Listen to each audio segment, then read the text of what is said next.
Good morning, dear students. Welcome to your online science class of chapter number 15 of your NCERT book on page number 148. Students, as we have learned in our previous lecture about air, that is, air is present everywhere around us.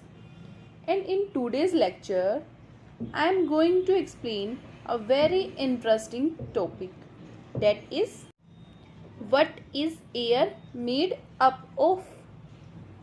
Means जो air है वो किस चीज़ की बनी है। वैसे तो 18th century तक जो पीपल थी उनका सोचना था कि एयर सिर्फ एक सब्सटेंस की बनी है, बट ऐसा नहीं है। Air is a mixture of many gases, जो आज के टाइम में एक्सपेरिमेंट्स के थ्रू प्रूव हो चुका है। सो हमने अब तक ये तो क्लियर हुआ कि एयर एक मिक्सचर है गैसेस का, बट क्वेश्चन ये अराइज होता है कि what kind of a mixture is it. Let us find out about some of the major components of the mixture one by one. First one is water vapour. इसके बारे में तो हम पढ़ भी चुके हैं in chapter number 14, that is water, right, जिसमें वाटर साइकिल प्रोसेस में हमने वाटर वेपर्स के बारे में डिस्कस किया था। वैसे वाटर वेपर गैसेस फेज होता है वाटर का ही। Okay, next is oxygen. ये भी आपने सुना होगा, बिकॉज ऑक्सीजन की हेल्प से ही तो हम ब्रीथ कर सकते हैं, राइट। हम ऑक्सीजन की प्रेजेंस का आइडिया करने के लिए एक एक्टिविटी करते हैं which is mention in your book, that is activity number 3। Step number 1, हमने 2 स्मॉल कैंडल्स लेनी है सेम साइज की, और दोनों कैंडल्स को सेपरेटली 2 कंटेनर में रखना है। फिर उनमें वाटर फिल करना है कि कैंडल हाफ डिप हो जाए। नेक्स्ट स्टेप में हमने कैंडल को लाइट अप करना है और 2 ग्लास रखने हैं, दोनों में 1 by 1, वो भी इन्वर्टेड मीन्स उल्टा करके। बट एक गिलास आपने बड़ा लेना है और एक साइज में स्मॉल। ग्लास ट्रांसपेरेंट होनी चाहिए एज शोन इन फिगर। अब आपने कंटिन्यू नोटिस करना है, क्या कैंडल्स कंटिन्यू बर्न हो रही है और go off. Second is water level same है या राइज हो रहा है।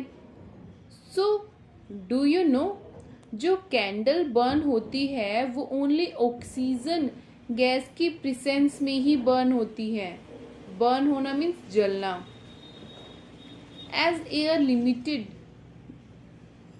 थी, बिकॉज हमने ग्लास इन्वर्टेड किया था कैंडल्स पे, तो ऑक्सीजन का अमाउंट कम हो गया। अब आपको पता होगा कि वाटर भी 2 गैसेस से मिलकर बनता है, that is hydrogen and oxygen.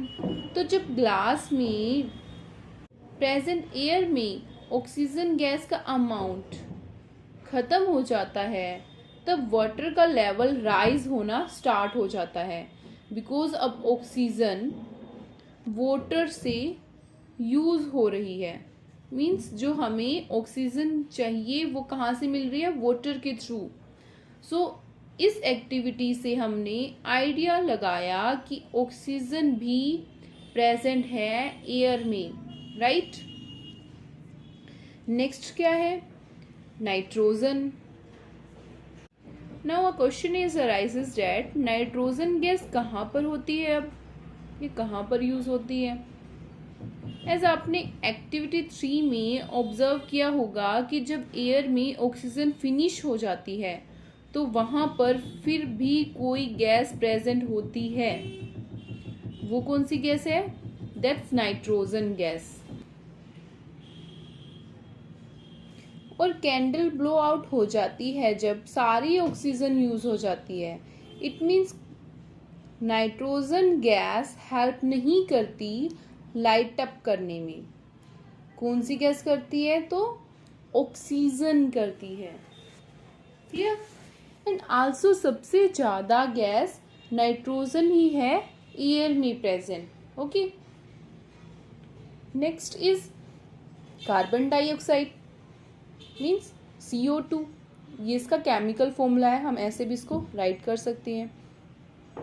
तो कार्बन डाइऑक्साइड की प्रेजेंस आपने फील की होगी जब हम किसी क्लोज रूम में कोई चीज़ बर्न करते हैं, मीन्स जलाते हैं, तो आपको वहाँ सफोकेशन फील होती होगी। मीन्स ब्रीथिंग में प्रॉब्लम होना सफोकेशन होता है, राइट? या ये सब ब्रीथिंग में प्रॉब्लम होना है, सफोकेशन होना, ये सब किसकी वजह से है? ये कार्बन डाइऑक्साइड की वजह से है। कार्बन डाइऑक्साइड उस टाइम रूम में बहुत ज़्यादा हो जाती है, मीन्स उसका अमाउंट जो है वो इंक्रीज हो जाता है, जिसकी वजह से हमें ब्रीथिंग में प्रॉब्लम होती है। सो यहाँ से कार्बन डाइऑक्साइड गैस की प्रेजेंस का भी हमें आइडिया हो गया कि वो एयर में प्रेजेंट होती है। Next is dust and smoke.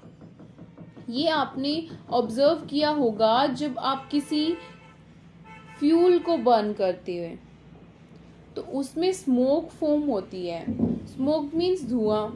जैसे जब आप आग जलाते हैं किसी पेपर की हेल्प से तो वहाँ पर धुआं होता है ना, उसे भी हम स्मोक ही कहते हैं।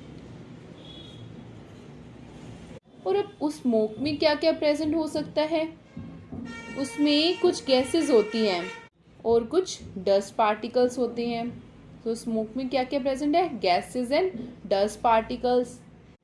डस्ट पार्टिकल्स को तो आपने एयर में भी नॉर्मली देखा होगा। ये सब हम बेटर वे में अंडरस्टैंड करते हैं बाय एक्टिविटी 4, जिसमें आपको डस्ट पार्टिकल्स कैसे दिखते हैं उनके बारे में बताया है।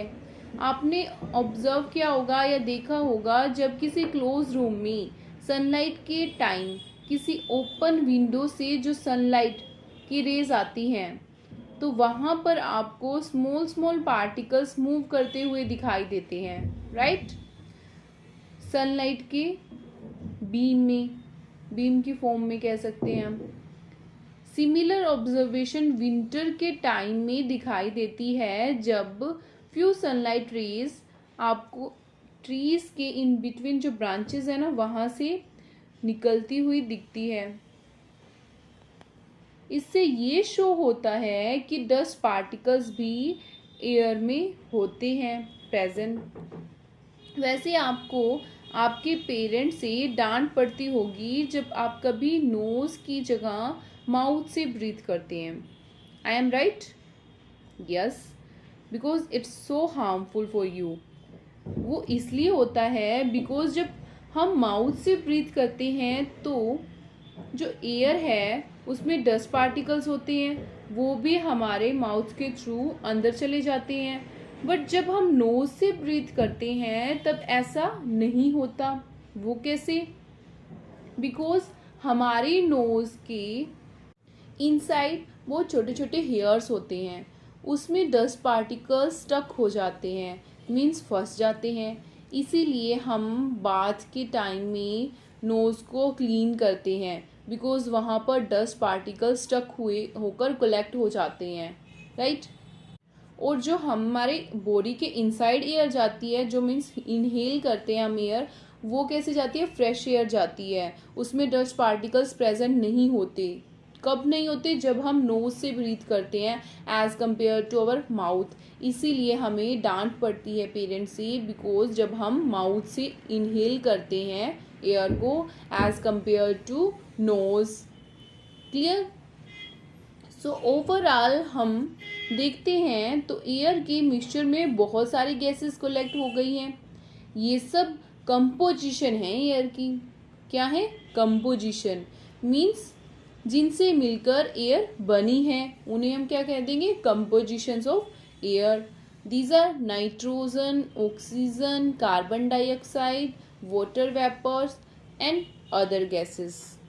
एज आप फिगर 15.9 में देख सकते हैं, नाइट्रोजन का अमाउंट सबसे ज़्यादा है, देन ऑक्सीजन का, उसके बाद कार्बन डाइऑक्साइड, वाटर वेपर्स और फिर बाकी सारी गैसेस का अमाउंट 1% या उससे भी कम रह जाता है। ओके स्टूडेंट्स, लास्ट लेक्चर में मैंने आपसे एक क्वेश्चन पुट किया था, that is why do you think mountaineers carry oxygen cylinders with them while climbing high mountains. इसका आंसर मैं आपको एक्सप्लेन करती हूँ कि जैसे ही हम अर्थ की सरफेस से थोड़ा सा ऊपर जाते हैं वहाँ पर क्या होता है, ऑक्सीजन गैस का अमाउंट कम होना स्टार्ट हो जाता है। मीन्स उसका जो लेवल है वो डिक्रीज होने लगता है। इसीलिए हमें ऑक्सीजन गैस की, हम क्योंकि ब्रीथ तो ऑक्सीजन की हेल्प से ही करते हैं, अब वो गैस ही प्रेजेंट नहीं होगी तो हमें ब्रीथिंग में प्रॉब्लम होगी। इसीलिए मोस्टली जो माउंटेनर्स हैं वो क्या कैरी करते हैं? ऑक्सीजन सिलेंडर कैरी करते हैं with them while climbing high mountains. Clear? Okay, so goodbye, happy learning and thank you for watching today's lecture.